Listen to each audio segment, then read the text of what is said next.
નમસ્કાર મિત્રો.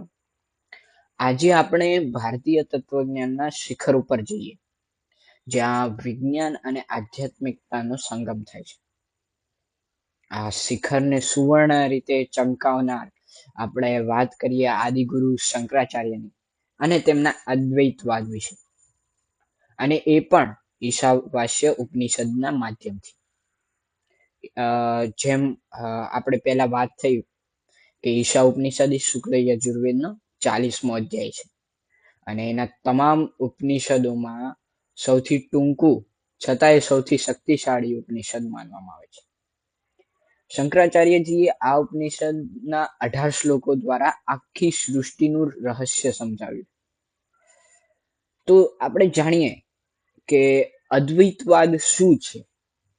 આજના સમયમાં અદ્વૈતવાદનો શું મહત્વ હોઈ શકે, અને આદિગુરુ શંકરાચાર્ય ઈશા ઉપનિષદના પ્રથમ શ્લોક વિશે શું સમજાવે છે તે આપણે આજના વિડીયોમાં જાણીશું. તો સૌપ્રથમ સમજીએ કે અદ્વૈતવાદને. બ્રહ્મ સત્યમ જગત મિથ્યા, જીવો બ્રહ્મે ના પરમ. ફરીથી એકવાર કહી દઉં, કેમ કે ઉચ્ચારણમાં ક્યાંક મિસ્ટેક થઈ હોય તો. બ્રહ્મ સત્યમ જગત મિથ્યા, જીવો બ્રહ્મેવ ના પર.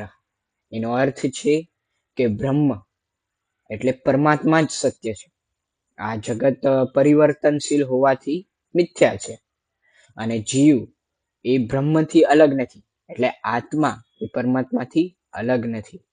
અદ્વૈતવાદ એટલે કે જે બે નથી તે.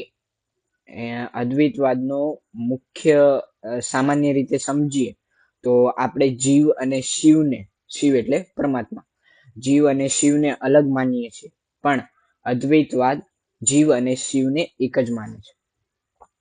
ઈશા ઉપનિષદ પર ભાષ્ય લખતી વખતે શંકરાચાર્યજીએ આ જ વાત ઉપર ભાર મૂક્યો કે દરેક કણમાં એક ચેતના વિરાજમાન છે, અને તે આપણી આત્મા છે, અને એ આત્મા જ પરમાત્મા છે. ઈશાવાસ્યનો શાંતિ મંત્ર આપણને કે પૂર્ણતા, કે આપણે પૂર્ણ છીએ, પૂર્ણમાંથી જ જન્મેલા છીએ, અને પૂર્ણ તરફની જ ગતિ કરવાની છે. તો આત્મા એ પૂર્ણ જ છે, પણ એને એ નાનું પૂર્ણ છે, એને મોટા પૂર્ણ તરફ એટલે પરમાત્મા તરફની ગતિ કરવાની છે. તો આપણે જાણીએ આદિગુરુ શંકરાચાર્ય ઈશાવાસ્યના પ્રથમ શ્લોક દ્વારા શું સમજાવવા માંગતા હતા.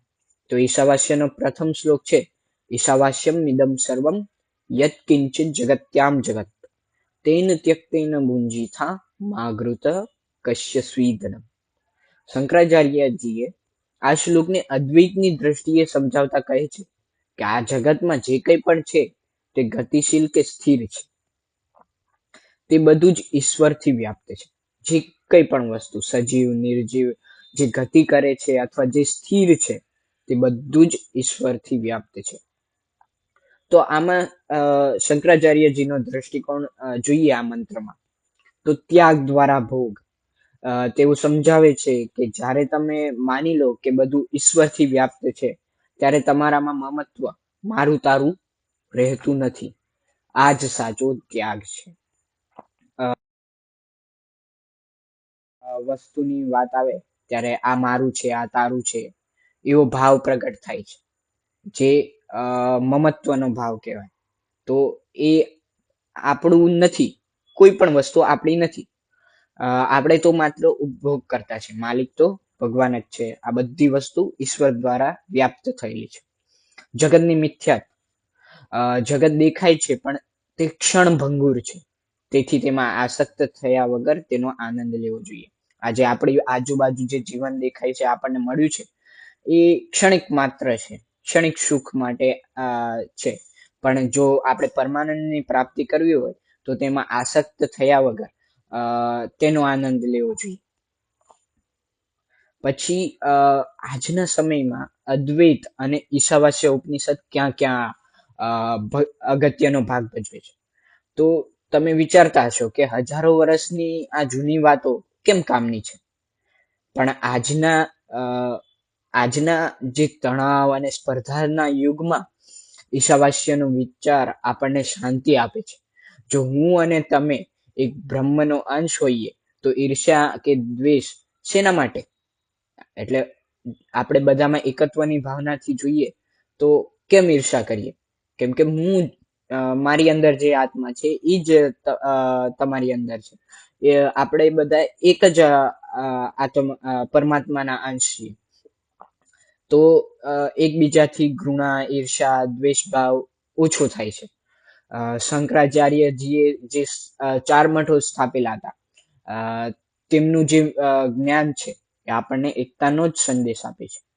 તો આ હતું ઈશાવાસ્ય ઉપનિષદ અને આદિગુરુ શંકરાચાર્યના અદ્વૈતવાદનું ટૂંકું વિશ્લેષણ. આત્મા અને પરમાત્માની એક સમજવી એ જ માનવ જીવનનું અંતિમ લક્ષ્ય છે. જો તમને આ વિષયમાં ઊંડો રસ હોય અને જાણવાની ઈચ્છા થતી હોય તો તમે શંકરાચાર્યજીનું ઈશાવાસ્ય ભાષ્ય જરૂર વાંચી શકો. આશા છે કે આ માહિતી તમને ગમી હશે. જો ગમી હોય તો કમેન્ટમાં અહમ બ્રહ્માસ્મિ એવું લખીને તમારી સહમતિ જણાવજો.